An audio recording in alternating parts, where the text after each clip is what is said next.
I'm Scott Ott, and this is Bill Whittle Now. Bill, I know you are on the edge of your seat wanting to know who the White House Correspondents Association will get for their 2019 dinner, because it's the big event of the year, and of course, you're part of the media, and so you're basically wondering which comedian are they going to bring in to make some jokes at the expense of President Trump.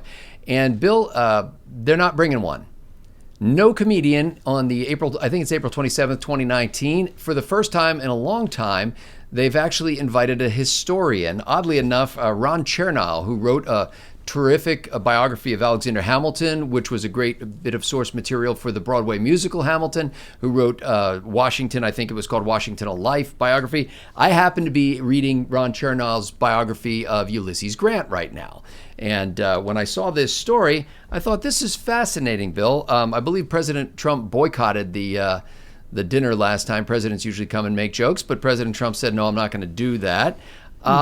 Just kind of what's your gut reaction of this? Is this a victory for Trump, or does this mean that President Trump has made the atmosphere of political dialogue so toxic that this one day a year when everybody gets together and laughs along with each other is now toast, and we've got a historian giving a lecture? Yeah, it's all Trump's fault that the media, has such disrespect for him. I think this is a failure of imagination. I don't blame Trump for canceling a comedian, because at least canceling the kind of comedians they've always had, because traditionally once every 3 or 4 years, it seems, just like El Nino, some left-wing comedian decides that they're going to come in and, instead of poking good-natured fun, which is what it's supposed to be about, decides that he's going to get his liberal street cred for the rest of his life by simply lacerating the president in the name of social justice and, standing up to the great evil. Can I just clarify a little bit, just for our viewers to understand? The White House Correspondents Association is a group of journalists, and they're the ones that have this dinner, and they typically invite the president, and then the journalists usually invite celebrities to sit at their tables, because they're not journalists, but you can bring a guest.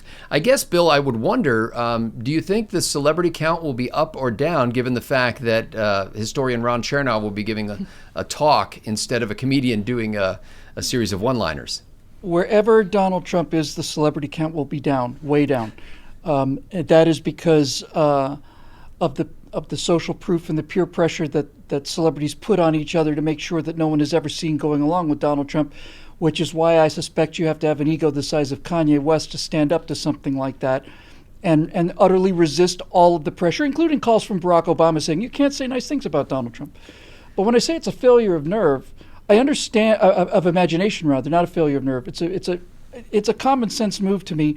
I wouldn't want, one of these. I don't need Steve Colbert to come in, and I don't need, Jimmy Kimmel to come in and get their bona fides by just not being funny, by just being vicious. But when I said it's a failure of imagination, there are a number of comedians that I think he could have hired who would have done a terrific job and a fair job, which is to make fun of the president and at the same time make fun of the press corps and be on point and sharp, but not just make it an attack session. I remember George Bush, towards the end of his presidency, at that dinner had that tremendously great George Bush impersonator, and the two of them were just like dueling Bushes up there, and it was hilarious. But here's just a couple names I will just chuck out there, who I think would have been very funny and would have been fair. I think Dennis Miller could have hosted that event. I think Adam, what's his name? Carolla?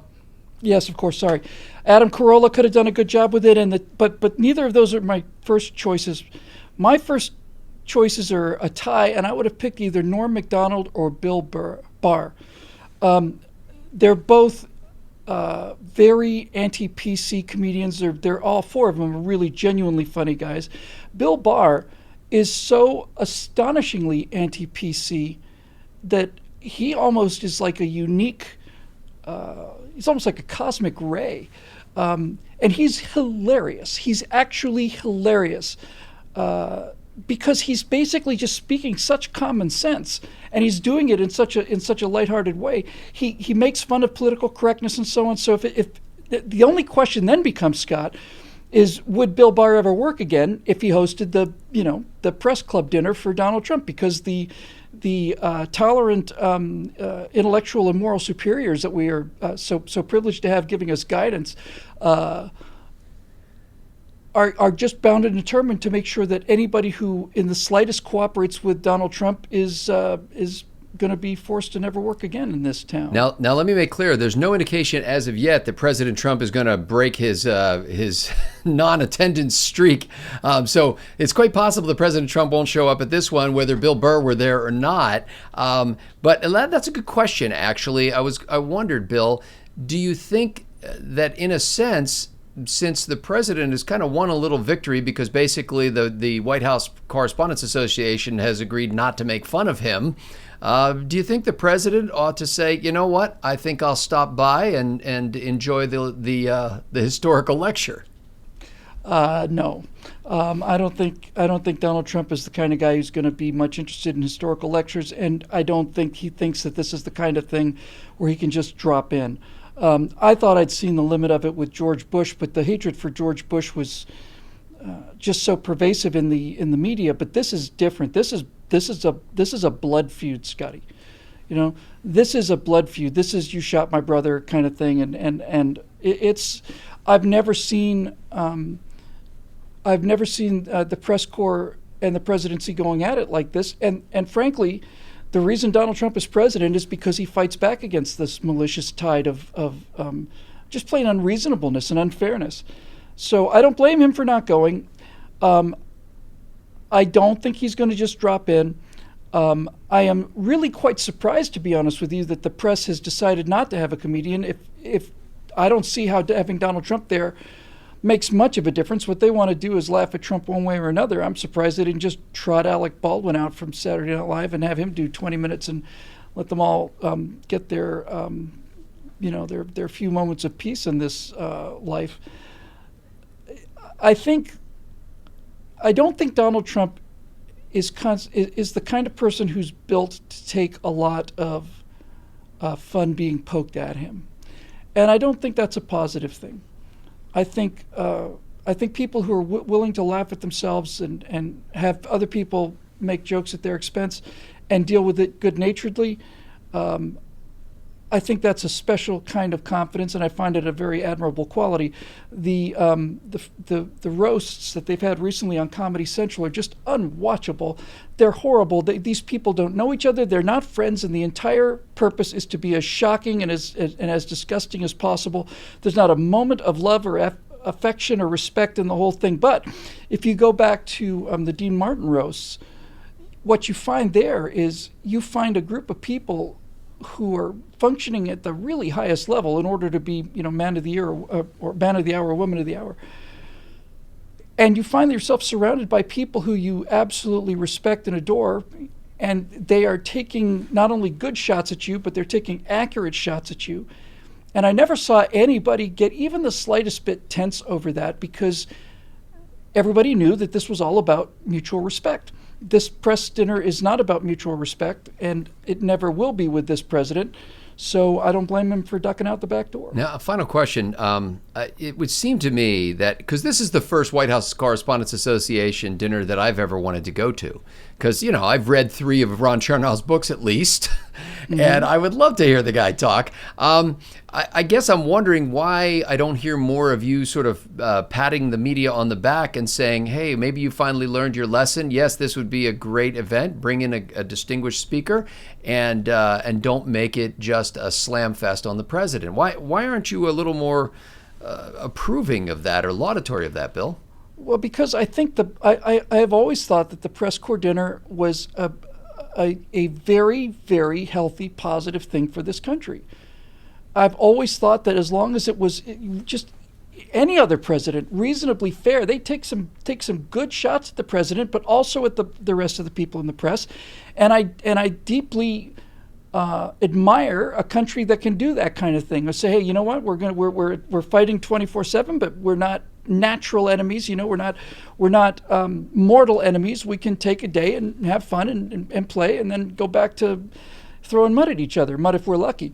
And I miss that. And it's another sign of the escalating tension in this country. So I'm not happy that this has gone away. I don't blame Trump for not attending. I'm surprised they picked a historian. I'm not particularly anxious to go and see the historian. Because I've been to so many public speaking events, Scotty, as a speaker, and there's only one job, there's only one kind of person that should be doing public speaking, and that is a professional public speaker. I've seen so many bad politicians, so many bad celebrities. Ben Carson, bless his heart, I think he's one of the most brilliant men ever. I'm proud to be on the same team as him. He's astonishingly brilliant, but he's just terrible in a room. He's just terrible. Looks down at the floor, mumbles and walks back and forth. It's not fun, and so I'm actually sorry that this thing has gone down this way, and I'd love to see things get better, but I don't know exactly how. Well, I know that our viewers will be just marking off the days on the calendar until that April day in 2019 when this dinner comes. But between now and then, you will see 5 days a week of Bill Whittle Now commenting on the great stories and the not so great stories. And we're glad to have you along with us. The reason why you're able to watch this, by the way, if you're watching it for free, is because of the members at BillWhittle.com who actually contribute $9.95 a month to make it possible for us to produce this and distribute it around the world. And so I kind of say on behalf of you, the viewer, and us, thank you to the members at BillWhittle.com for paying for our ability to do it and your ability to enjoy it. For Bill Whittle, I'm Scott Ott. Thanks to the members at BillWhittle.com for making it possible.